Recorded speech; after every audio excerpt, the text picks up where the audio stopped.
Hey guys, once again I'm here in front of you presenting the very important topic of English grammar. Yes, we are going to discuss about modal verbs today, which is also a very important grammar topic. Let's discuss about modal verbs. Modal verbs. Modal verbs are a special kind of helping or auxiliary verbs which are used to express our different moods like permission, possibility, wish, threat, dare, advice, suggestion, order, etc. So for all these moods we use modal verbs. Let's discuss what are the types of modal verbs. First we are going to discuss about can. Can expresses our ability, permission and possibility.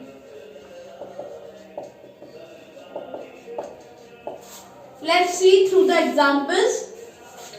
For ability we can say I can run up to 500 meters. मतलब उस person में इतनी ability है कि वो 500 metre तक दौड़ सकता है. ये क्या हुआ? एबिलिटी का एग्जाम्पल.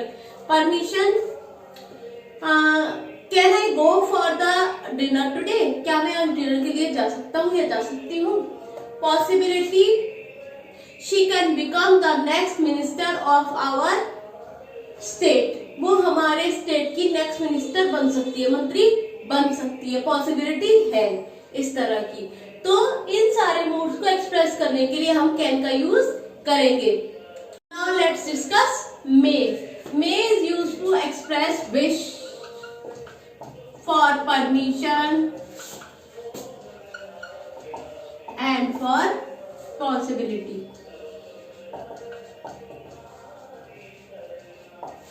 विश जैसे हम कोई किसी को आशीर्वाद देते हैं या कोई और हमें आशीर्वाद देता है. यू मे लिव लॉन्ग, या कुछ और भी हम इसी तरह के आशीर्वाद दे सकते हैं. You may get good marks in the exams. Permission जैसे हम टीचर से या अपने किसी बड़ों से परमिशन लेते हैं तो may I please go to washroom ma'am, या may I please use the key of this almirah. Possibility जैसे कि इट मे रेन टुडे, आज बारिश हो सकती है. यहाँ पर मैं आपको एक इम्पोर्टेंट नोट देना चाहूंगी फ्रेंड्स. परमिशन और पॉसिबिलिटी दोनों का यूज कैन और मे दोनों में होता है, लेकिन कैन की कंडीशन अलग हो जाती है, मे की कंडीशन अलग हो जाती है. कैन में हम परमिशन का यूज तब करेंगे जब हम परमिशन अपने इक्वल एज के लोगों से या फिर अपने से छोटों से मांगते हैं. और लेकिन मे में हम परमिशन का यूज तब करेंगे जब हम परमिशन अपने से बड़ों से या अपने से बड़े पोजीशन वाले लोगों से मांगते हैं. उसी तरह से पॉसिबिलिटी, यहाँ कैन में पॉसिबिलिटी का यूज उस जगह पर होगा जहां हम ह्यूमंस के रेफरेंस में कोई बात करें, मीन्स कोई भी चीज हमारे अपने खुद के. लेकिन मे में पॉसिबिलिटी का यूज उस जगह पर होगा जहां पर हम नेचुरल क्लाइमेट्स के बारे में बात करेंगे, जैसे कि रेन हुआ, क्लाउड्स हुआ, कोई भी अर्थक्वेक हुआ, जो भी चीजें बियॉन्ड आवर लिमिट्स है उनके बारे में जब हम पॉसिबिलिटी की बात करेंगे तो हम वहां पर मे का यूज करेंगे. Let's discuss could. Could is the past form of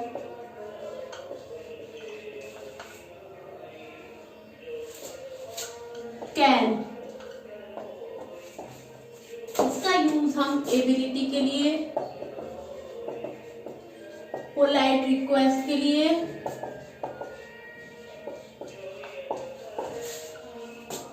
permission के लिए और पॉसिबिलिटी के लिए कर सकते हैं.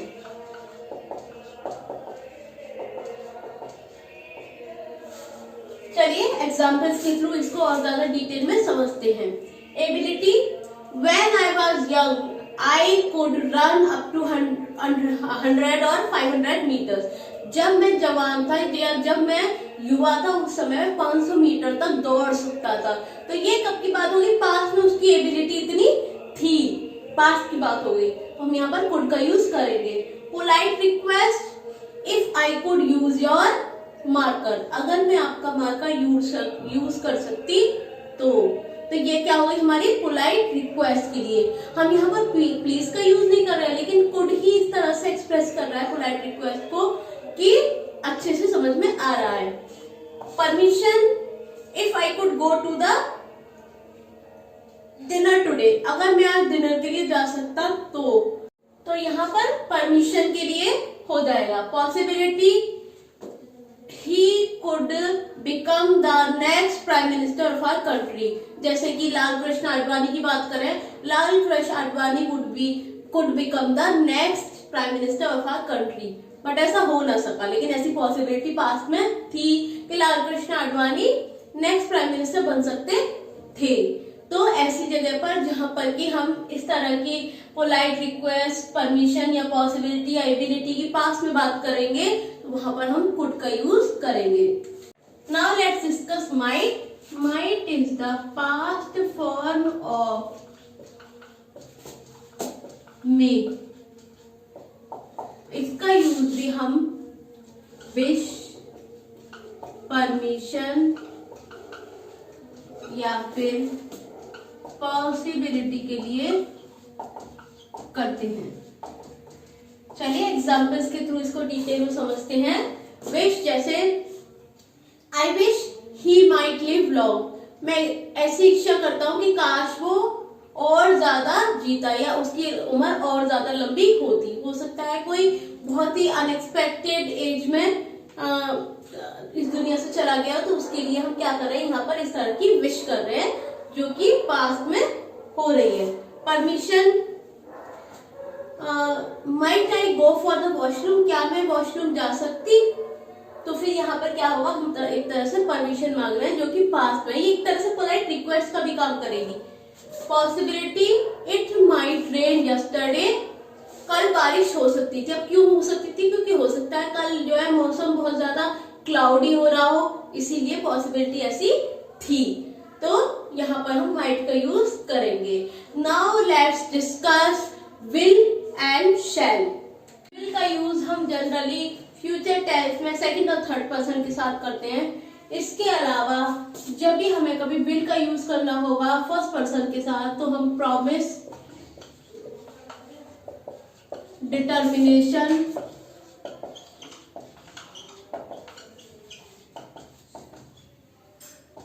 कमांड और थ्रेट के लिए फर्स्ट पर्सन के साथ हम विल का यूज करेंगे, क्योंकि हम प्रॉमिस के कमांड या डिटर्मिनेशन किसी और के लिए नहीं कर सकते ना, सिर्फ हम अपने बारे में कह सकते हैं कि हम ये काम दृढ़ता से करेंगे, तो किसी और के बारे में हम इतनी ज्यादा निश्चय के साथ नहीं कह सकते। इसीलिए आई के साथ ही हम ऐसी कंडीशन में विल का यूज कर सकते हैं। एग्जाम्पल के थ्रू समझेंगे। I will definitely crack the SSC exam, ये मेरा डिटर्मिनेशन भी है, मेरा प्रॉमिस भी है। हो सकता है मैं अपने पेरेंट्स से ये बात बोल रही हूँ कि मैं डेफिनेटली SSC एग्जाम क्रैक करूंगी, ये मेरा अपने आप में दृढ़ निश्चय भी है, डिटर्मिनेशन भी है और प्रॉमिस भी है मेरे पेरेंट्स से। कमांड यानी ऑर्डर देना, you will complete your brothers homework, तुम अपने भाई का होमवर्क कंप्लीट करोगे। थ्रेट, थ्रेट मतलब किसी को डराना, किसी को धमकी देना। I will punish you if you will not submit your homework, मैं आपको पनिश करूंगी अगर आप अपना होमवर्क सबमिट नहीं करेंगे। तो यहाँ पर क्या हुआ, तो ऐसी कंडीशन में थ्रेट का यूज हो रहा है। आगे हम शैल डिस्कस करते हैं। शैल का यूज एडवाइस या सजेशन, इसके अलावा रिक्वेस्ट जो कि इंटरोगेटिव फॉर्म में होगी, वहां पर हम शैल का यूज करेंगे। एग्जाम्पल के थ्रू समझते हैं। You shall take this medicine daily, तुम्हें डेली ये मेडिसिन लेनी चाहिए। ये सजेशन है, आपकी मर्जी है आप ले या ना ले। Request, shall you join me in the way to my office, क्या तुम मेरे ऑफिस के रास्ते में मुझे ज्वाइन करोगे। तो ये क्या हो गया, ये हमारी यहाँ पर हो गई रिक्वेस्ट इंटरोगेटिव सेंटेंस में। यहाँ पर हम सेकंड और थर्ड पर्सन के साथ में शैल का यूज करेंगे। Discuss would. Would is the past form of will, it is used for willingness, for past habit, and for polite request.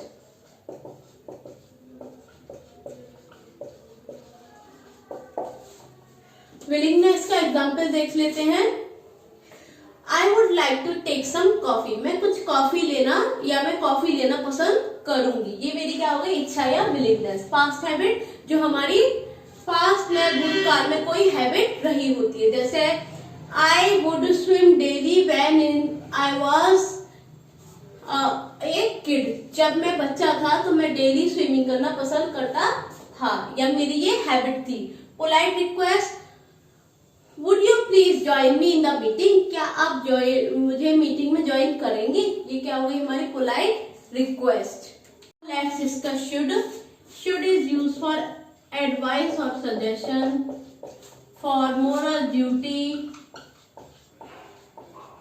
For purpose with लेस्ट।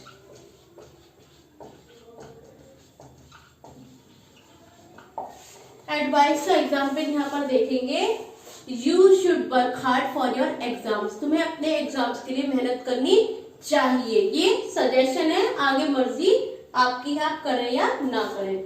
Moral duty, we should respect our Indian constitution. ये हमारी moral duty बनती है, हमें अपने Indian constitution की respect करनी चाहिए। Purpose with लेस्ट, मतलब यहाँ पर बताया हो कि आपको ये करना है, अगर ऐसा नहीं किया तो उसका क्या रिजल्ट होगा, तो वो होगा purpose with lest. You should study well for 2 hours, otherwise you will get failed in the exam. आपको डेली 2 घंटे के लिए अच्छे से पढ़ाई करनी चाहिए, अदरवाइज आप एग्जाम में फेल हो जाएंगे। तो ये बात हुई पर्पस विद लेस्ट की। Now let's discuss must. Use for necessity, obligation or compulsion, and for duty. Necessity, जैसे you must go to the doctor। अब क्या है, तुम्हारी जरूरत है कि तुम डॉक्टर के पास जाओ क्योंकि तुम बीमार हो, तो you must go to the doctor। This is the example of necessity।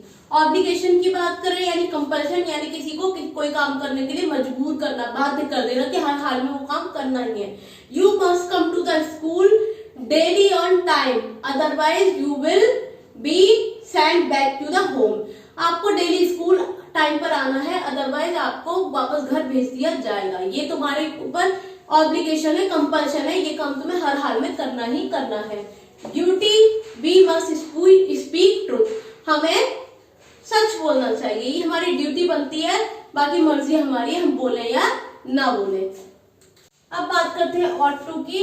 Ought to का use moral duty, probability,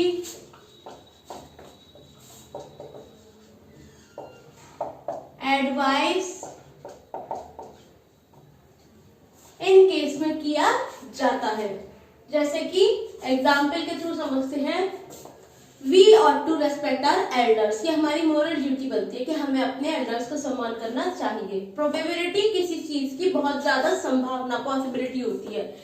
he must be निशिता's brother, वो निशिता का भाई होना चाहिए। अब क्यों होना चाहिए? क्योंकि बहुत कुछ वो निशिता से मैच करता हो और जब हमें पता हो कि हाँ दोनों एक ही स्कूल में पढ़ते हैं, तो हम एक तरह से प्रोबेबिलिटी यहाँ पर बता सकते हैं। एडवाइस या suggestion, you ought to submit the project on time, तुम्हें अपना प्रोजेक्ट टाइम पर सबमिट कर देना चाहिए। जब हमारी कोई फ्रेंड हमें इस तरह का कोई बात बोल रही है तो वो हमें सजेशन देगी। फ्रेंड्स, जब भी हमारे कोई फ्रेंड्स या हमसे कोई छोटे या हमारे सेम एज के लोग कोई बात बोलते हैं तो वो एडवाइस और सजेशन होती है। यहाँ पर एक मैं आपको इम्पोर्टेंट नोट देना चाहूंगी कि शुड और टू और मस्ट बहुत कुछ एक से ही मूड्स को, एक से ही कंडीशन को एक्सप्रेस करते हैं। तो हमारा लेवल ऑफ प्रायोरिटी यहाँ पर क्या होना चाहिए? सबसे पहले प्रायोरिटी पे हमें मस्ट को रखना चाहिए, सबसे पहली प्रायोरिटी पे हमें मस्ट को रखना चाहिए, फिर शुड को, और लास्ट में और टू को। जब कभी भी हमें ऑप्शन में मस्ट दे रखा हो तो सबसे पहले हम मस्ट यूज करें, अगर मस्ट नहीं है तो शुड, और शुड भी नहीं है तो ऑट टू। लेकिन फर्स्ट प्रायोरिटी इन सब मॉडल वर्ब्स में हमें मस्ट को ही देनी चाहिए। ये थी कुछ मेन मॉडल वर्ब्स, इसके अलावा कुछ सेमी मॉडल वर्ब्स भी होती हैं, जैसे कि नीड टू। नीड टू का यूज एज अ प्रिंसिपल और मेन वर्ब किया जाता है। प्रिंसिपल और मेन वर्ब।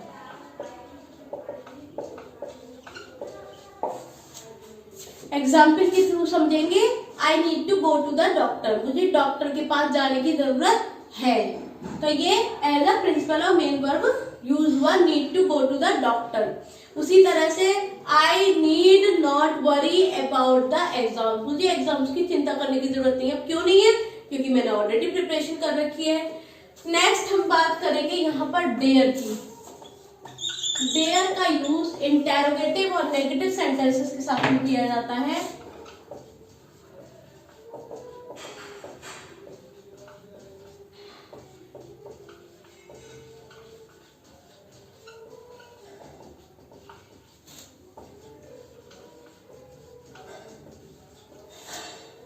डेयर का मतलब होता है किसी को धमकी देना, किसी को डराना। You dare not touch my pen, तुम मेरा पेन छूने की हिम्मत मत करना। ये सीधे सीधे धमकी दी जा रही है, डराया जा रहा है। इंटेरोगेटिव सेंटेंस में कैसे यूज होगा? उसके बाद भी अगर कोई आपका मार्कर टच कर ले तो आप कैसे कहेंगे? How dare you touch my pen, तुमने मेरा पेन छूने कैसे की? तो यहाँ पर हमारी मॉडल वर्ब्स का कॉन्सेप्ट फिनिश हो जाता है। आई होप आपको आज का टॉपिक अच्छे से क्लियर हुआ होगा। अगर कोई भी डाउट हो तो आप मुझे कमेंट बॉक्स में कमेंट करके पूछ सकते हैं। मैं आपके डाउट्स क्लियर करने की फुल अटेम्प्ट करूंगी। Fully I will try to solve your doubts. अगर आपको आज का वीडियो पसंद आया हो तो प्लीज लाइक कीजिएगा और शेयर भी कीजिएगा, जिससे और भी स्टूडेंट्स मॉडल वर्ब्स के कॉन्सेप्ट को अच्छे से क्लियर कर सकें। और अगर अभी तक आपने मेरे चैनल को सब्सक्राइब नहीं किया है तो मेरे चैनल को सब्सक्राइब भी कर दीजिए और ऐसे ही और भी यूजफुल ग्रामर टॉपिक्स पढ़ने के लिए रेडी हो जाइए। उसी के साथ जल्द ही हम स्पीकिंग भी स्टार्ट कर रहे हैं, क्योंकि स्पीकिंग के लिए बहुत जरूरी है कि हमें ग्रामर के कॉन्सेप्ट अच्छे से क्लियर हो। बहुत जल्दी मैं आपके साथ स्पीकिंग का भी कोर्स लेकर आ रही हूँ, जल्द ही स्टार्ट करेंगे। लेकिन तब तक ग्रामर के टॉपिक्स की अच्छे से प्रैक्टिस कीजिए। Thank you, have a nice day, sayonara.